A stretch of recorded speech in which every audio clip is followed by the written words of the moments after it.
ముందు రోజు నైట్ ప్రాపర్గా నిద్రపోకపోవటం, అలానే ఎర్లీ మార్నింగ్ త్వరగా లేచి 1 to 2 అవర్స్ అట్లా విపరీతమైన జిమ్ చేయటం వల్ల హార్ట్ అటాక్స్ వచ్చే ఛాన్స్ ఉంటుంది. ప్రాపర్ స్లీప్ చాలా ఇంపార్టెంట్. అలానే చాలామంది మజిల్ బిల్డింగ్ కోసమని సప్లిమెంట్స్ తీసుకుంటున్నారు. ఎక్సెసివ్గా ప్రోటీన్ ఇంటేక్, ఎక్సెసివ్ సప్లిమెంట్స్ తీసుకోవటం వల్ల కూడా కొంతమందిలో హార్ట్ అటాక్స్ వచ్చే ఛాన్స్ ఉంటుంది.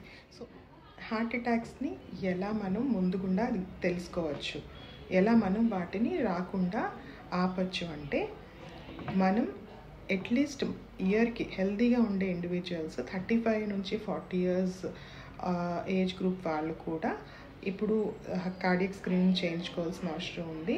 అట్లీస్ట్ ఇయర్కి 2 times కార్డియక్ స్క్రీనింగ్ చేయించుకోవటం వల్ల ముందుగుండా ఏమైనా ప్రాబ్లమ్స్ ఉంటే తెలుసుకునే అవకాశం ఉంది.